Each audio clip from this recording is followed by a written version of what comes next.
Liberdade de escolha, uma questão econômica e ética. Antigamente, ao caminhar por uma metrópole, qualquer um notaria a enorme quantidade de fumantes. Era possível fumar em quase todas as áreas, restaurantes, clubes, lojas, já que o tabaco tradicional era visto como uma questão de status social. O cigarro circulava livremente e fumar era um hábito da maioria da população adulta. Contudo, no final do século XX, foram descobertos os malefícios gigantescos do tabagismo a longo prazo. Muito bem.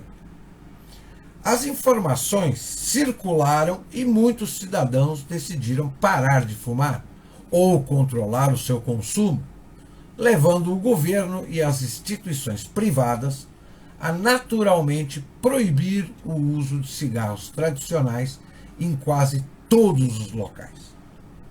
Nota-se que houve uma leve imposição governamental nas mudanças ocorridas na legislação, visto que foi uma decisão estatal bem recebida por parte da população.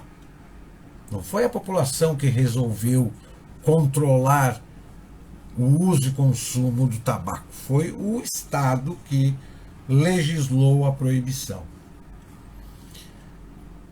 Qual então a questão ética por trás desse desenvolvimento histórico? Acredito ser a velha questão sobre liberdade de escolha. O avanço nas pesquisas médicas provou o mal que o fumo pode causar na sociedade, mas não proibiu a sua venda, produção e comercialização. Tanto que os produtos oriundos do tabaco são os que mais pagam impostos. A decisão de muitos indivíduos de largar o hábito foi seguida no fim de sua vida pela filósofa Ayn Rand, a qual adorava diferentes tipos de cigarros e mesmo assim parou de consumi-los. Porém, Rand jamais defendeu proibir os cigarros porque eles faziam mal.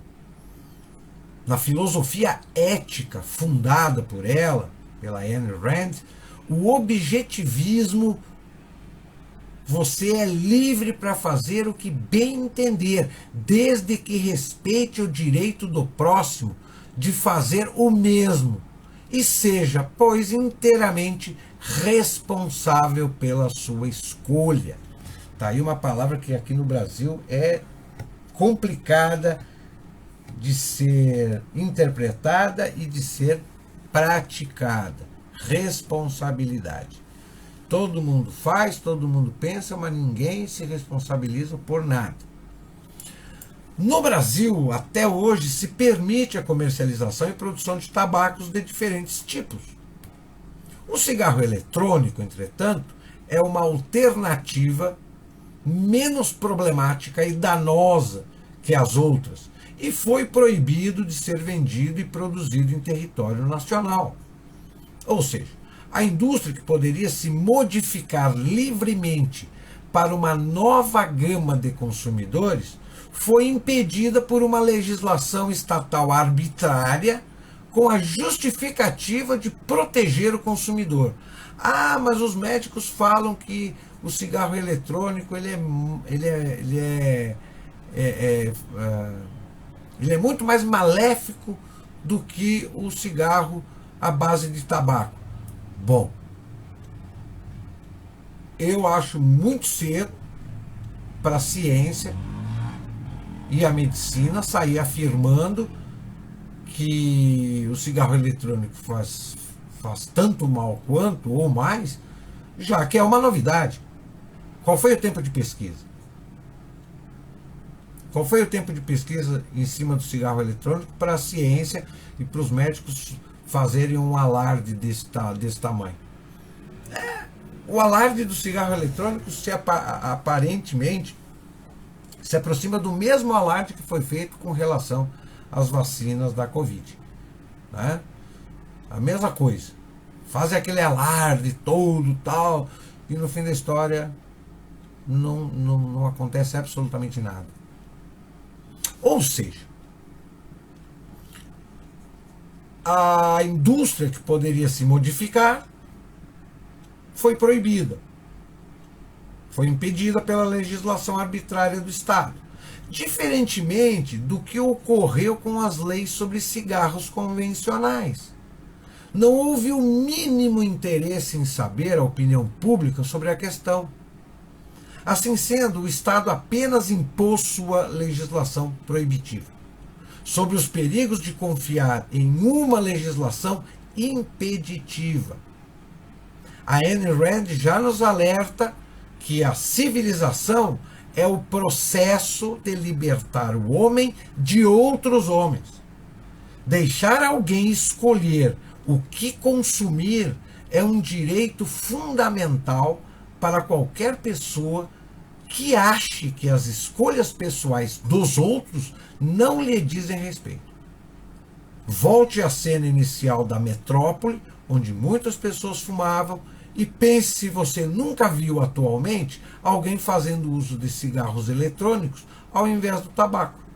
Se existe um produto que alguém, de livre e espontânea vontade, deseja adquirir e existe alguém disposto a produzir e vender, que direito tem o Estado sobre essas pessoas e suas escolhas?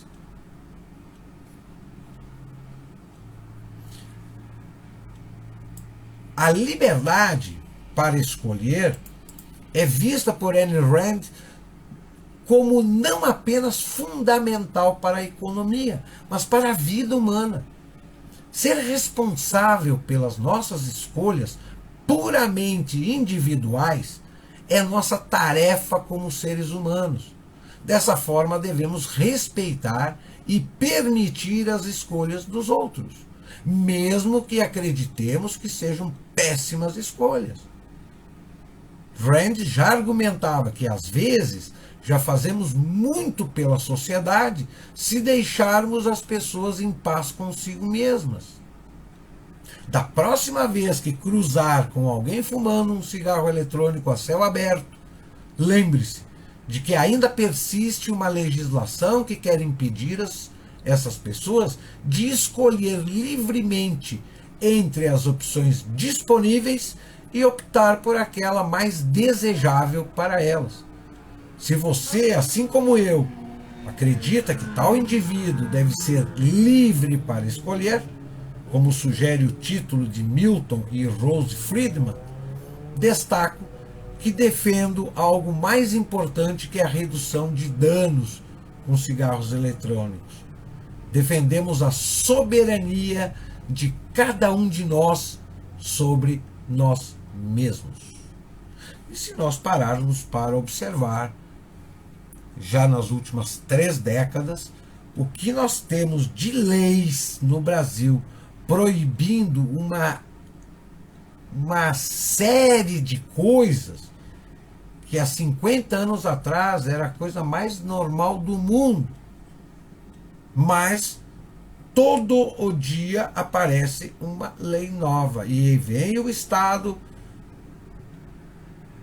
limitando a liberdade do indivíduo. E o pior de tudo, que essas leis implementadas pelo Estado são formuladas pelos representantes do povo, pelos deputados eleitos democraticamente, que para justificar o seu salário, ao invés de cumprir com o papel deles, eles, para justificar, eles ficam criando leis, independente se está prejudicando a sociedade ou não está.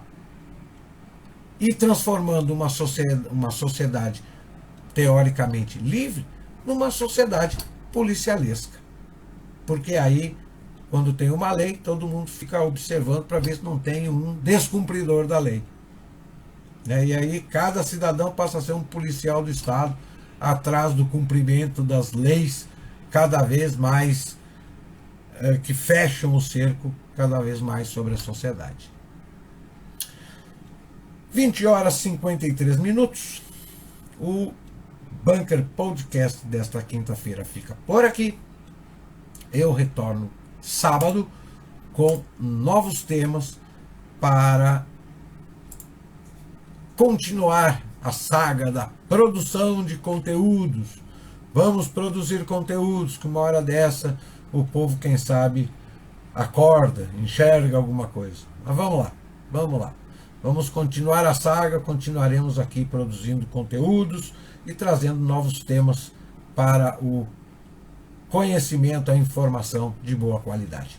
Uma boa noite a todos e a partir de agora quem está com o Bunker da Cultura Web Rádio segue a nossa programação musical 24 horas. Às 9 horas agora temos a última edição do Bunker News. Uma boa noite a todos e até lá!